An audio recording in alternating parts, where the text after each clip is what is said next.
નવસારીમાં પારસી સમાજ દ્વારા અયોધ્યામાં રામ મંદિર પ્રાણ પ્રતિષ્ઠા મહોત્સવ નિમિત્તે સવારે આતિશ બહેરામમાં પારસી ધર્મગુરુઓ દ્વારા અગ્નિ દેવતાની પૂજા અર્ચના કરવામાં આવી હતી। નવસારી શહેરમાં પારસી સમાજ દ્વારા અયોધ્યામાં ભગવાન શ્રી રામ મંદિરમાં પ્રાણ પ્રતિષ્ઠા નિમિત્તે પારસીઓના પાંખ આતિશ બહેરામ ખાતે જશન તેમજ માછી અર્પણ કરવાના ધાર્મિક કાર્યક્રમનું આયોજન કરવામાં આવ્યું હતું। નવસારીના તરોટા બજાર ખાતે આવેલ આતિશ બહેરામમાં પારસી ધર્મગુરુઓ દ્વારા એક યજ્ઞ કરી પવિત્ર અગ્નિને સુખડના લાકડા સહિતની સામગ્રી ચડાવવાની વિધિ કરી પોતાની કૃતજ્ઞતા વ્યક્ત કરી હતી। ભારતમાં સનાતન હિન્દુ ધર્મ અને પારસીઓના જરથોસ્તી ધર્મના સિદ્ધાંત હિન્દુ ધર્મના સિદ્ધાંત સાથે મળતા આવે છે। ભારતમાં લગભગ 1400 વર્ષથી પારસીઓ ભારતીય બનીને રહ્યા છે। પારસીઓએ રાણાને આપેલા વચનો આજે પણ નિભાવી રહ્યા છે। ભારતમાં રહી પારસીઓએ હિન્દુ પરંપરાનો આદરપૂર્વક સ્વીકાર કર્યો। પારસી સમાજે હિન્દુ ધર્મ જેવી અનેક વિધિઓ પણ અપનાવી છે। પારસીઓ હિન્દુ દેવી દેવતાઓની પણ પૂજા અર્ચના કરતા હોય છે। શ્રી રામ હિન્દુઓમાં સર્વોચ્ચ સ્થાન પામેલા આરાધ્ય દેવ છે, એમની પૂજા કરવામાં આવે છે। અયોધ્યામાં ભવ્ય શ્રી રામ મંદિર પ્રાણ પ્રતિષ્ઠા મહોત્સવની હર્ષોલ્લાસ સાથે ઉજવણી કરી સાથે સહભાગી બન્યા। Reporter Deepakbhai Parmar, city golden news, Navsari. આજે અયોધ્યા ખાતે શ્રી રામ ભગવાનનો પ્રાણ પ્રતિષ્ઠા મહોત્સવ ચાલી રહ્યો છે, જે સમગ્ર હિન્દુસ્તાન માટે એક સુવર્ણ દિવસ છે, સનાતન ધર્મ માટે એક સુવર્ણ દિવસ છે અને એ સુવર્ણ દિવસમાં અમારા પારસીઓ પણ એમાં સહભાગી થયા છે, એનું અમને ગૌરવ છે।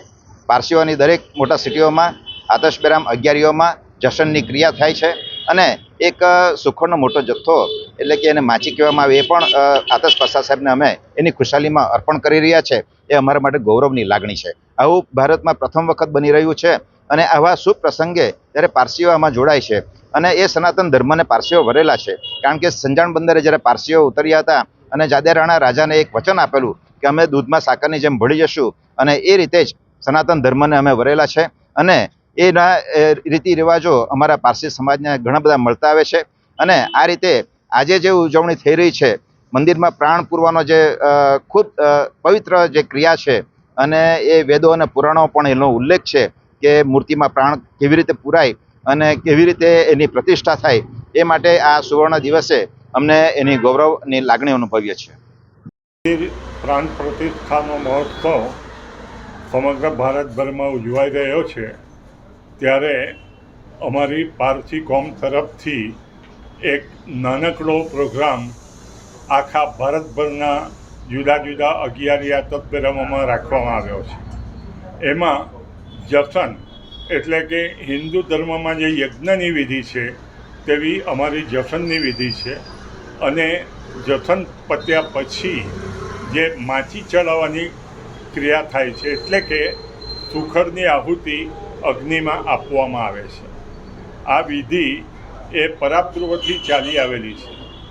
અમે જ્યારે ભારતમાં આવ્યા ત્યારે નિરાશ્રિત તરીકે આવ્યા હતા અને એ સમયે અમને એક હિન્દુ રાજા જાદેરાના કે જેઓ જયદેવના નામથી પ્રચલિત હતા, તેમને અમને સંજાણ બંદરે આશરો આપ્યો।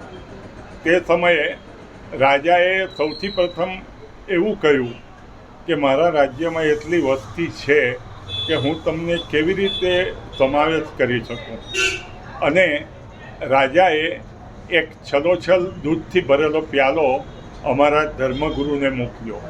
અમારા ધર્મગુરુએ એમાં સાકર નાખી અને સંદેશો આપ્યો કે અમે દૂધમાં સાકરની જેમ ભળી જઈશું, અને એને આધારે રાજા જયદેવે અમને આશરો આપવાનું નક્કી કર્યું। એ જ્યારે આશરો આપ્યો તે સમયે 5 શરતો નક્કી થઈ હતી અને એ શરત એ 5માં એક શરત એવી હતી કે અમે ગુજરાતીને માતૃભાષા તરીકે સ્વીકારી, અને આજે પણ અમે ઘરમાં એટલું જ નહીં પણ જે પરદેશમાં પારસી જરસોસ્તીઓ વસે છે એઓ પણ ઘરમાં ગુજરાતીમાં જ વાત કરે છે।